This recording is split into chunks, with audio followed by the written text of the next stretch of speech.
अभी जो हुकूमत इस सिलसिले में जो ये बिल लेकर के आई और अपनी तरफ से जो इसकी सफाई दे रही है, वो उस पर गौर करने के बाद मालूम हुआ कि तो जो ये तो बदतर था भी जो हो रहा था अगर इस तरह का, और जहाँ अच्छा हो रहा है वो बेहतर है। लेकिन हुकूमत अगर अपने निगरानी में लेने की जो कोशिश कर रही है और पसे पर्दा जो उसकी नीयतें हैं, उससे तो और गरीबों का भला नहीं होगा। मुसलमान टारगेट आज से नहीं हो रहे हैं, हमारी तो तारीख़ ही रही है टारगेट में रहने की। और वो टारगेट होने की वजह यह है कि हर वो आदमी, सिर्फ अब मुसलमान नहीं, हर वो आदमी टारगेट होता है, उसका शिकार होता है जो सच पर हो और जो हक़ पर हो।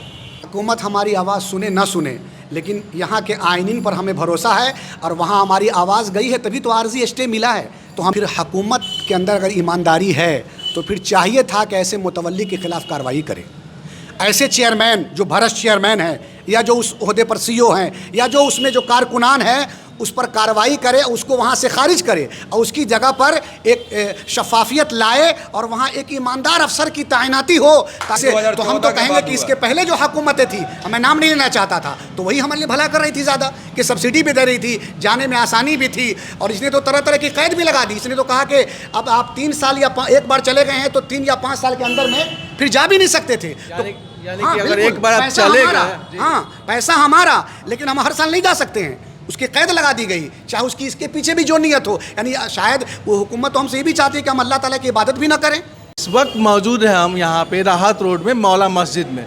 यहाँ के इमाम है मेरे साथ जाकिर हुसैन जनाब, उनसे बातचीत करेंगे वक्फ के संबंधित में। वक्फ क्या है, वक्फ से जुड़े जो बिल पारित हुआ लोकसभा सदन में, 4 तारीख को पारित होता है, 5 तारीख को राष्ट्रपति से मंजूरी मिलता है और 8 तारीख को लागू कर दिया जाता है। उसके विरोध में सुप्रीम कोर्ट संवैधानिक पक्ष में इसका हलफनामा दायर होता है, जिसके लिए 1 सप्ताह के लिए इस पर स्टे लग जाता है। इसी से संबंधित सारी विषयों पर जानकारी लेने के लिए मेरे साथ है छपरा में जाकिर हुसैन इमाम साहब। बहुत बहुत स्वागत।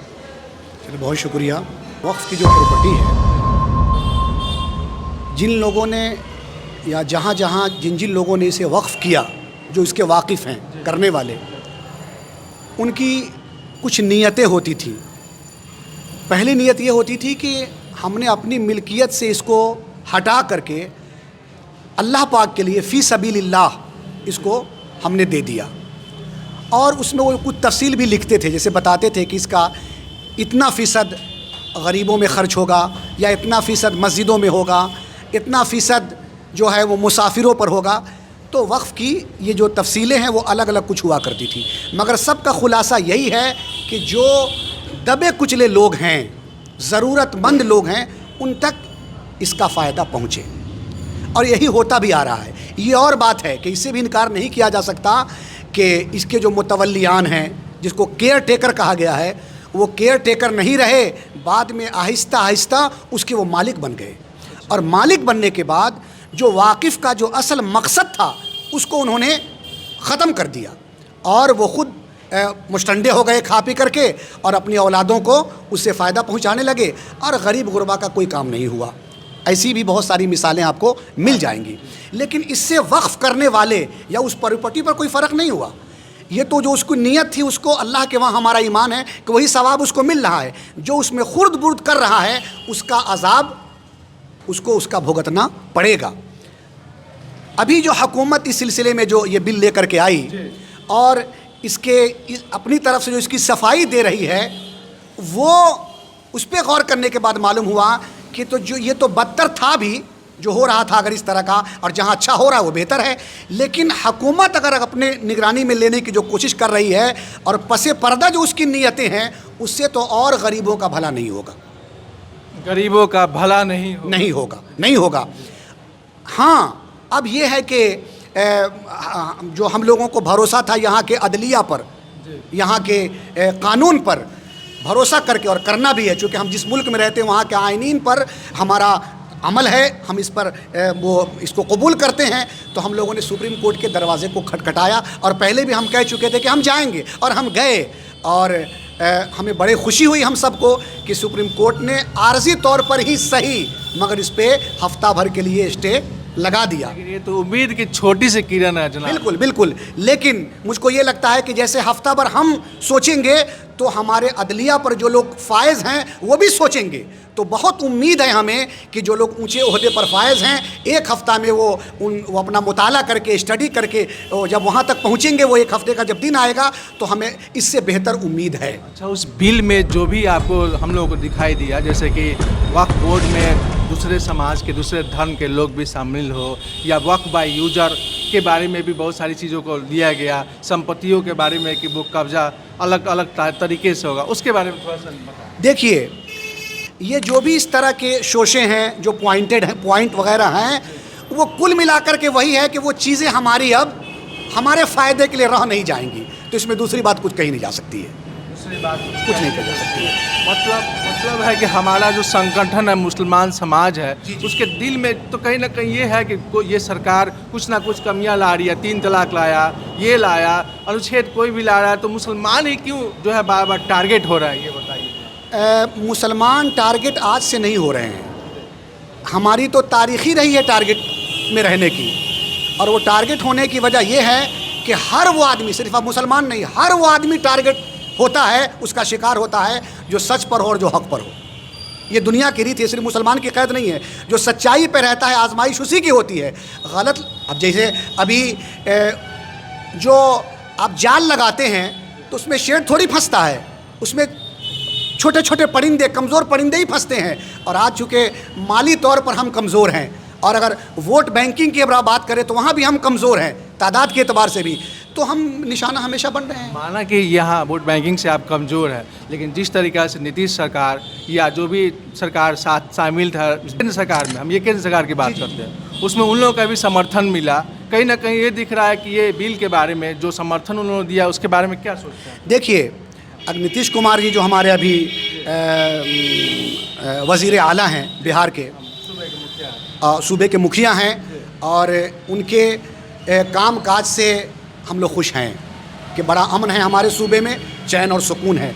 इस मामले में जो उन्होंने हुकूमत का साथ दिया है, तो जो दानिशमंद तबका है, जो सूझबूझ वाले लोग हैं, वो तो यही समझ रहे हैं कि या तो मरकज़ी हुकूमत ने उनका कोई नब्ज़ पकड़ रखा है, जैसा कि आए दिन ऐसा होता हुआ आया है कि कोई ना कोई कमज़ोरी पकड़ रखी है, जिसकी बुनियाद पर बवजह मजबूरी ये उनका सपोर्ट करते हैं। इस तरह के जो लोग भी हैं, एक बात तो ये है। दूसरी बात ये है कि इस मामले में अगर नीतीश कुमार जी अगर वहाँ गए हैं, तो हम तो अब तक उनको उसी नज़रिए से देख रहे थे, लेकिन इस सिलसिले में तो उन्होंने हमारी हक़ तलफ़ी जो हो रही है उसमें सपोर्ट किया है। और अगर ऐसा किया है उन्होंने, तो इसका खमियाजा उन्हें शायद भुगतना पड़ सकता है। यहाँ भी हम देखेंगे राजद सरकार भी जिस तरीक़ा से विरोध करना चाहिए था, वो विरोध इमाम साहब नहीं दिखा, वो विरोध नहीं दिखा। नहीं सुप्रीम कोर्ट में अगर आप लिस्ट देखेंगे तो उसमें राजद का कोई डिटेल्स है। राजद का विरोध करने का जो तरीक़ा कमज़ोर रहा या कमज़ोर है, या दीगर और लोगों का भी, तो अब यह है कि जब से ये मरकज़ी हुकूमत भाजपा की आई है, तो उस वक्त से जो अपोजिशन है वो कमज़ोर है। और कमज़ोर की आवाज़ भला कौन सुनता है? कमज़ोर की आवाज़ भला कौन सुनता है? लेकिन है तो हम इस कौम के, इस भारत देश के रहने वाले, हिंदुस्तान के रहने वाले, हर नागरिक, हर कौम के सभी लोग मौजूद हैं, तो सबकी आवाज़ तो है ना कि हम अपना आवाज़ दर्द बयां करें। हाँ, हुकूमत हमारी आवाज़ सुने ना सुने, लेकिन यहाँ के आइनीन पर हमें भरोसा है, और वहाँ हमारी आवाज़ गई है तभी तो आर्जी स्टे मिला है। तो हमें उम्मीद है कि इसके बाद भी जो हमारा नहीं, हम लोगों का नहीं, वाकिफ़ का जो मंशा है, जो मकसद है, हुकूमत भी जानती है, और यहाँ का आइनीन भी अच्छी तरह से जानता है कि जो मकसद है वो फौत ना हो। इसी के लिए हम लोग गुजारिश करेंगे यहाँ के अदलिया से, चाहे वो हाई कोर्ट हो या लोअर कोर्ट हो या सुप्रीम कोर्ट हो, कि आप अगर ऊंची कुर्सी पर बैठे हैं और आपको बैठाया गया है तो आप अदल करें, यही आपके उस ओहदे का तकाजा है। एक और चीज़, आपने तो बहुत शॉर्ट में बताया बहुत सारी चीज़ों को, वक्फ के बारे में आज भी मुसलमान जो है समझते हैं बढ़िया से, जितना हिंदू नहीं समझ पाएंगे उसके बारे में, चूँकि ये बहुत पुराना अकबर के ज़माना से या उससे भी पुराना आप कह लेके आते जा रहा है। कहा जा रहा है कि इसमें जो एक शब्द था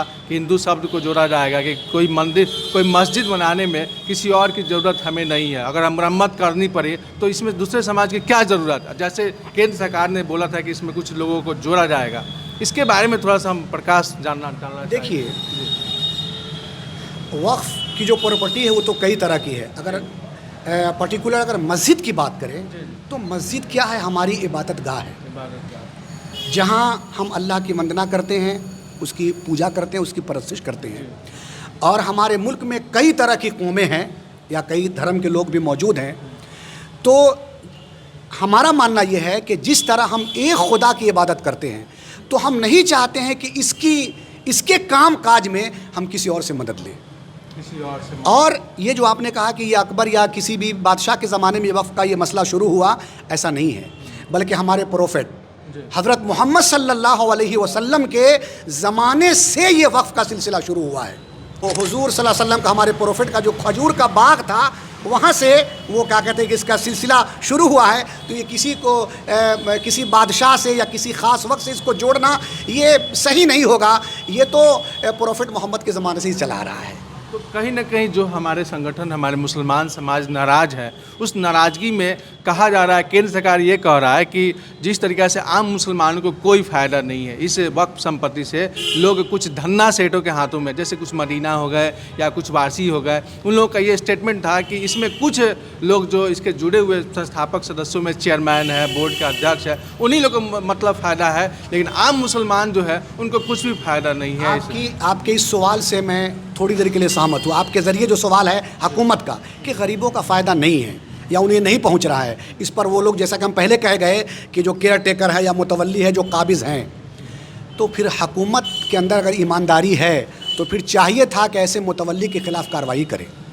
ऐसे चेयरमैन जो भ्रष्ट चेयरमैन है या जो उस ओहदे पर CEO हैं या जो उसमें जो कारकुनान है, उस पर कार्रवाई करे, उसको वहाँ से खारिज करे और उसकी जगह पर एक शफाफियत लाए और वहाँ एक ईमानदार अफसर की तैनाती हो, ताकि जो मकसद है उसका वो उसको फ़ायदा पहुँच सके। इससे हम सहमत हैं। इससे आप सहमत हैं? बिल्कुल। कुल मिलाकर हम ये कह सकते हैं 3 साल से तो स्कॉलरशिप बच्चे लोग का बंद कर दिया गया, वो गरीबों को क्या देखेगा। NSP एक पोर्टल है जो अल्पसंख्यक का बच्चे लोग को पैसा आता था, केंद्र सरकार से ही आता था। आज वही केंद्र सरकार कह रहा है वक्फ की भलाई किसके लिए है? गरीबों के लिए। जो बच्चों को नहीं देगा वो गरीबों को क्या देगा? बच्चों को नहीं देगा वो गरीबों को क्या देगा? सब्सिडी बंद हुआ मुसलमानों की भलाई के चलिए हम आप केंद्र सरकार ने कौन सा मुसलमानों का भलाई कर दिया आपसे हज सब्सिडी बंद करने के बाद? कोई भलाई नहीं किया। बता दे केंद्र सरकार। केंद्र उसका लब्बैक कहा, क्योंकि इस इबादत में हम चाहते भी नहीं थे सब्सिडी कि ये भीख हमको हुकूमत दे। और आज भी न कल जाने वाले की तादाद कम थी, बल्कि दिन ब दिन उसमें इजाफा हो रहा है। चूँकि ये फ़र्ज़ है हमारे यहाँ, जिस पर होगी तो वो कल तो लाख रुपया था, आज इस सरकार में तो इस कदर तेज़ी से हज के जो प्राइज़ें, जो अखराजात है वो बढ़े हैं, ये भी किसी से ढकी छुपी बात नहीं है। मैं खुद इस बार सफ़र करने वाला हूँ, इस बार मैं खुद जा रहा हूँ। ये सरकार आने के बाद इसके 5 लाख तक जी बिल्कुल। इससे तो हम तो कहेंगे कि इसके पहले जो हुकूमतें थी, मैं नाम नहीं लेना चाहता था, तो वही हमारे लिए भला कर रही थी ज़्यादा, कि सब्सिडी भी दे रही थी, जाने में आसानी भी थी। और इसने तो तरह तरह की कैद भी लगा दी। इसने तो कहा कि अब आप 3 साल या एक बार चले गए हैं तो 3 या 5 साल के अंदर में फिर जा भी नहीं सकते थे। यानी कि अगर एक बार आप चले गए, हाँ पैसा हमारा, लेकिन हम हर साल नहीं जा सकते हैं, उसकी कैद लगा दी गई, चाहे उसकी इसके पीछे भी जो नियत हो। यानी शायद वो हुकूमत तो हमसे ये भी चाहती है कि हम अल्लाह ताला की इबादत भी ना करें, माल हमारा है, उसके बावजूद आप जाने के लिए रोक रहे हैं, जबकि जहाँ जाया जा रहा है वहाँ इंतजाम की कोई कमी नहीं। इमाम साहब, डायरेक्ट रूप से ये कहा जा सकता है कि ये सरकार जो है मुस्लिम का विरोधी है। हाँ, इसे अब जब इबादत के मामले में विरोध कर रही है तो खाने पीने रहने सहने के मामले में हम क्या करें? हम तो निहत्ते हैं। वाकई हमें भरोसा यहाँ की अदलिया पर और फिर उसके बाद सबसे पहले उस खुदा पर है और इस मुल्क के कानून पर है। और जो चल रहा है सिलसिला, उम्मीद है कि कानून हमारा साथ इसमें। मान लीजिए कि अगर कानून साथ नहीं दिया तो क्या करेंगे इसके बाद? कानून अगर साथ नहीं देगा हमारा तो फिर हम दरवाज़ा, चूँकि आगे कानून ही का दरवाज़ा खटखटाएंगे हमको। फिर दरवाजा संवैधानिक पीठ सुप्रीम कोर्ट, अगर वो दरवाजा कहे कि नहीं साहब हम केंद्र सरकार के बातों से सहमत है, ठीक है, तो फिर हम उसके बाद अपने लोगों को इकट्ठा करेंगे और फिर जो राय होगी उस पर अमल किया जाएगा। फिर राय होगी उस पर अमल किया जाएगा। ये हमारे साथ सभी यहाँ पे मुसलमान समाज मौजूद है, ये मौला मस्जिद है, तमाम बातों पे ये केंद्र सरकार के विरोध में अपना दर्ज कराते हैं अपना बयान, ताकि हमारे सरकार जो है हमारे पक्ष में सुने। अगर वो कहती है सरकार की, अगर उस कुछ लोग धन्ना सेठ बने हुए हैं उन पर वो काबिज करे, ना कि हमारे वक्फ बोर्ड पर काबिज करे। वक्फ बोर्ड मेरी है और मेरे समाज की है और समाज के साथ हम बने रहेंगे और हम उसके लिए हम चाहे जहाँ भी जाना हो उसके दरवाज़ा खटखटाएंगे। संवैधानिक पीठ पे बने रहें और देखते रहें मेरे साथ। मेरा नाम संजीव मिश्रा, ए बिहार डिजिटल न्यूज़ पर। धन्यवाद सभी।